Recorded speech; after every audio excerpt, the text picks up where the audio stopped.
Hello everyone, I am Anuran Bhowmick, a student of BTech Computer Science and Engineering. I'm currently in my fourth year of study and today I'm going to share my experience in PwC Launchpad 2025. So let's begin. So let's begin with the timeline first. So the resume shortlisting was conducted on January 2025. That is when the orientation session was also being carried out. And after the resume shortlisting, the initial screening, that is the aptitude and coding test for the Launchpad program, that was conducted on the last week of January 2025. And then the selections came around the first week of February, and by the second week of February, the Launchpad had started. And the first checkpoint was the micro assessments. Micro assessment one was the first checkpoint. So about the micro assessment, we will talk later in this video. So there were 3 instances of micro assessment, and there were 5 also in cases of some. And after the micro assessment came the hackathon, that is the capture the flag or CTF hackathon of PwC, from which if you get selected, you will be directly involved into the PwC, and also you will be given a chance to perform at the hackathon at Bangalore, where you will be on the spot. And after the CTF, the launchpad was concluded in August 2025, and the interview mails were being circulated, and the interviews were held around October 2025 to November 2025 for various colleges and various campuses. So the resume shortlisting part. So now talking about the resume. So in this phase, the candidates were shortlisted on the basis of their academic background. First of all, let me say, ECs were not allowed in this drive. EC, mechanical engineering, electrical engineering, nothing. Only computer science engineering and allied branches were allowed to sit for this drive. So this resume shortlisting, this focused mainly on your technical exposure, your projects, and the skills you have, etc. And upon this, the candidates were shortlisted for the further processes, and they were invited to the Launchpad program assessment. Then came the initial screening. This initial screening consisted of the aptitude and problem solving assessment, and you were also being asked to solve a coding question. The coding question can be solved in any languages like C, Java, Python, anything. And it was not a very tough, but a moderate coding question. And the aptitudes were asked based on the logical reasoning, quantitative aptitudes, etc. And this was also an elimination round, because if you are selected in the initial screening, you will further be given chance in the next part, that is the Launchpad program. In simple words, after the initial screening, you will be selected for the Launchpad program. And then the Launchpad program had commenced. So this was the formal onboarding of the selected students into the Launchpad program. The result will be published a week before the commencement of the program. And the commencement, there will be orientation sessions. They will guide you how to use the Launchpad app, how to use the Launchpad website, and what are the courses covered, how are the masterclasses held, how are your attendance being considered, etc. Everything. And this was the starting of the upskilling, and there were various mentoring sessions that were held. First, they tried to stick to the schedule, but then it kind of comes to you as notification that this day the Launchpad program masterclass will be held for this assessment and all. And there were video courses also and regular masterclass about the assessments you are being taught at that time. So now coming to the micro assessment. So what these micro assessments are? These are basically structured courses, and these are recorded sessions or masterclasses about various topics like cybersecurity, prompt engineering, then PowerShell, etc. So basically, there were 3 masterclasses.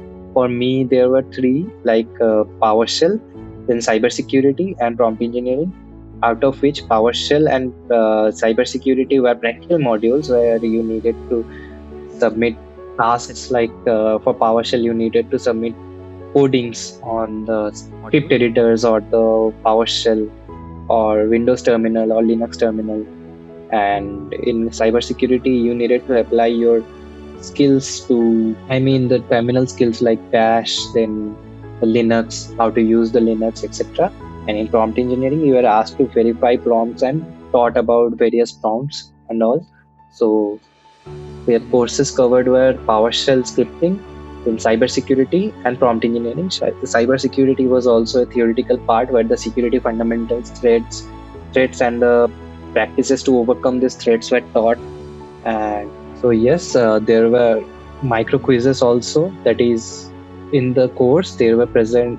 There were few quizzes present which you have had to attend in order to meet the course completion. And these micro assessments were just like tests for what you have learned. For example, micro assessment one was about PowerShell. What you have learned about PowerShell, they will give you some questions, you need to solve them. For cybersecurity, similar, they will give you questions, you need to solve them. PowerShell, there were coding questions as well, but it was based on what you have been taught in the PowerShell module. And for prompt engineering, there will be questions, and you also needed to verify the prompts and tell about them. So this is what micro assessments are. There are 3 micro assessments. You needed to qualify with 75% at least in all the 3. Then you will be eligible for the next micro assessment, and else you will be disqualified from the process of Launchpad. Then came the Capture the Flag hackathon. So if you have had a good attendance in master classes, you will get point for those. If you complete all the courses on the given timeline by the timeline, then you will get points for those, and by this you will rank up in the leaderboard of the Launchpad. So with respect to this, you will be considered for the Capture the Flag hackathon and the interview sessions also. And in the Capture the Flag hackathon, you will be asked to perform tasks like SQL injection or cross-site scripting. And you also needed to do the website penetration in order to earn a few tokens, which were the flags basically. And if you could complete this challenge, this was an online challenge, this you could take from your home. And if you could complete this challenge, you will be invited to their hackathon, which is a national level hackathon at PwC office, AC office, Bangalore. If you are selected for this hackathon, that means you are selected for PwC, at least for the 2025. Maybe the rules will have slight changes in 2026. You will get to know about them. And this hackathon mainly focused on the cybersecurity taught to you, that is the SQL injection, that is the cross-site scripting, etc., which have been covered in the process of cybersecurity. And the websites which you can use for the preparation of this Capture the Flag are the Hack the Box, EcoCTF, etc. These are the most common websites where you can practice and gain the knowledge about practical knowledge about the Capture the Flag. And then the Launchpad concluded in around August 2025, where the hackathons has been held, the winners has been declared, and the next part was the interview scheduling. So the Launchpad conclusion was just a milestone. That is, the students have completed the Launchpad, and now your scores will be evaluated for further interviews. Like in the CTF, even if you don't get selected for the hackathon, you need to solve at least 1 or 2 of the challenges. They will provide at a max of 5 challenges, and you have to solve at least 1 in order to get selected for the interviews. Apart from that, there are various other parameters with which they consider you as a fit for the interview or fit for the company. So they will send interview mails based on all those parameters considered together. And then they will review your assessments, your hackathon experience, your hackathon performance, your attendance throughout the masterclass sessions and all. And then the candidates will be shortlisted for the interviews. So now coming to the interview part, the candidates selected for the interviews are divided into 2 major parts. One is the CDTR and one is the RNR. So CDTR basically deals with the development section or the coding parts. That is, if you are selected under CDTR, then you have to go through 2 rounds of screening, and you also need to solve codes on the interview panel itself. While RNR did not have this much complexity, RNR had a single round where they evaluate your cybersecurity skills. They mainly focus on cybersecurity skills and situational questions. So they mainly ask you the fundamentals of cybersecurity and some questions from the OOPS or DBMS or computer networks mainly.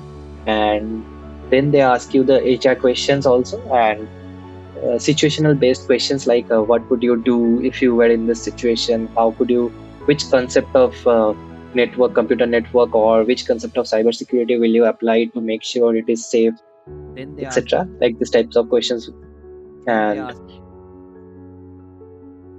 thank you, and that's all about the PwC process.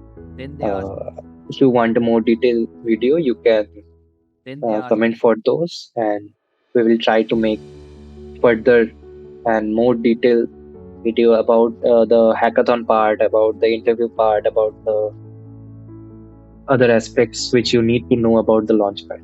That's all. And now I conclude myself. Thank you.